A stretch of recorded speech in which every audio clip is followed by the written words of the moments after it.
Number 9, we're going to use the normal distribution to solve this word problem. It tells us the mean for our distribution. It tells us that it is approximately normally distributed, and it tells us the standard deviation. So we can go into StatCrunch and then go into Stat, Calculators, and then Normal. And so we can enter this information. Our mean here is 56. Our standard deviation is 3.3.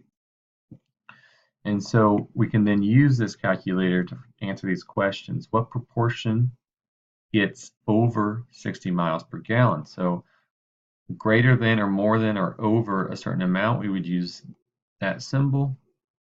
60, hit compute. And then it shows us in pictures what we're looking at. We're quite a bit above the mean here. And we're just looking at the proportion that's in this tail end of the distribution getting more than 60.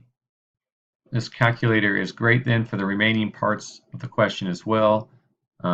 Getting a certain mileage or less, you just make sure you switch it to less than, and you'll see the proportion that fits into the new region you're looking at.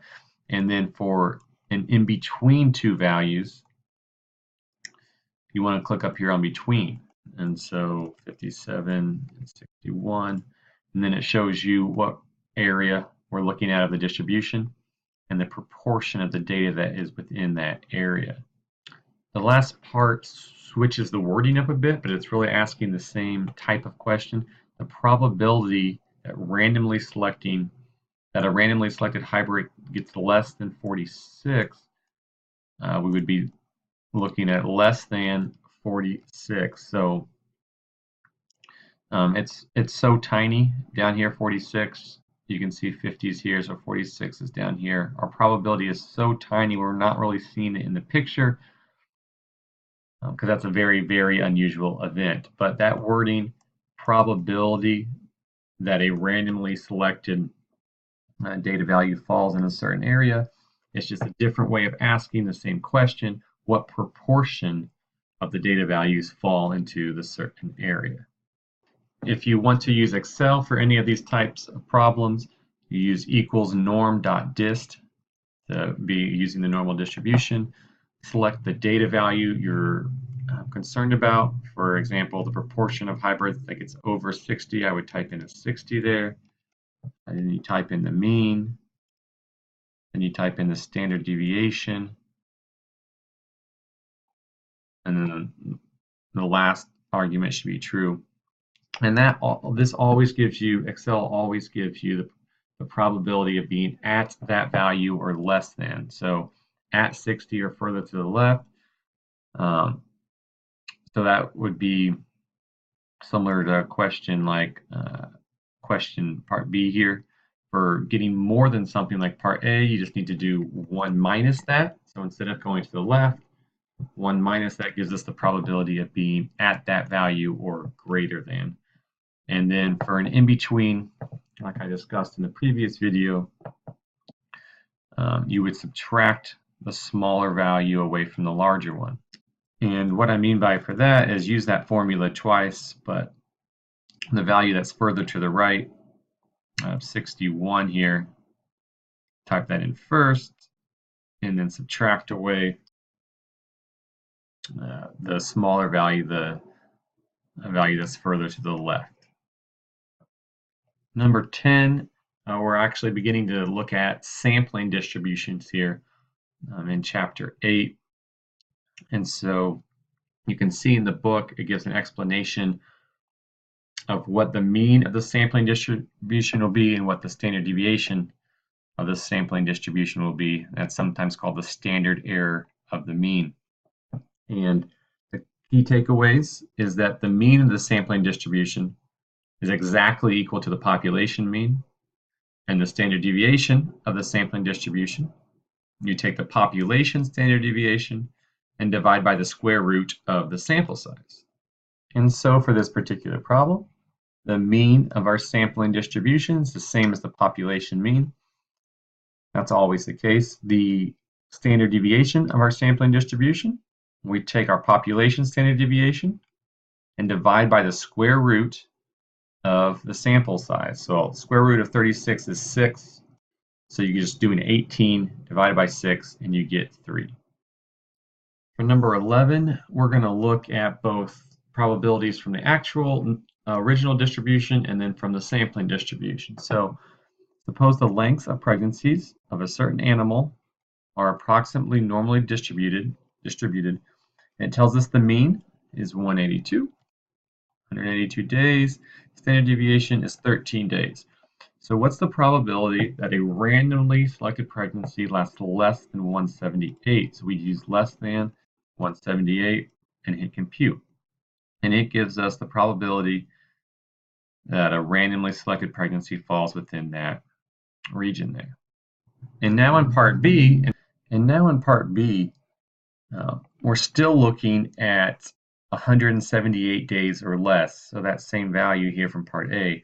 But instead of just finding a random, one individual we pluck from the population and seeing what their chances are of landing in that region of being less than 178 days, we're taking a sample of size 21 and seeing what's the probability that the mean for that entire sample lies at 178 or less.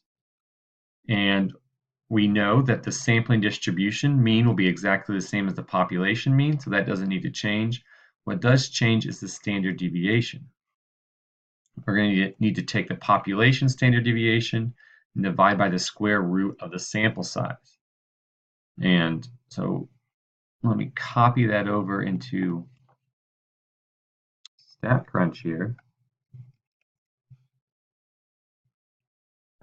And so we get our new computation for the probability that the mean of a sample of size 21 is this value or less. And then part C, still looking at that same 178 days or less, but now we're upping our sample size to 65. So to see what that's going to do to our standard deviation, now we're dividing by the square root of 65. And we need to put that new, even smaller standard deviation into our calculator here. So we see the probability now is a lot less. We're even further out into the tail of our sampling distribution here. It's very unlikely that a sample of size 65 will have a mean less than that value. And so one thing this problem is really trying to emphasize is that the larger the sample size gets, the smaller the standard deviation gets for our sampling distribution. And that just means smaller standard deviation, the data is less spread out. So that means the data is more clustered close to the mean, close to the center of the distribution. And kind of to paraphrase that a different way, the larger the sample size, the more you would expect your sample mean to be really close to the population mean right there in the middle of the distribution. The more unlikely it is that your sample mean is some value that is far away from the population mean. For question 12 here, we don't know the shape of the distribution. It's unknown. And so part A is asking, well, what size sample do we need if we still want to use the normal distribution model? And this is referring to the central limit theorem, which is a very important theorem. It is saying that regardless of the shape of the underlying population, the sampling distribution of our sample mean is going to be approximately normal as our sample size gets large enough. And if we look at the next page, it says to err on caution, and that as long as we have a size greater than or equal to 30, we can be confident that the sampling distribution of our sample mean will be approximately normal. And so in part B, we have a sample size that is above that 30 threshold, and it's asking us a question about the probability that the sample mean is 10 minutes or less. So here in StatCrunch, I've entered the population mean and calculated the standard deviation for a sample of size 40. And I did the population standard deviation divided by square root of 40, and that's my standard deviation for the sample mean. And then wanting to know that the sample mean 10 minutes or less, the probability of that. It's the probability that we fall in this region here, and StatCrunch will compute that.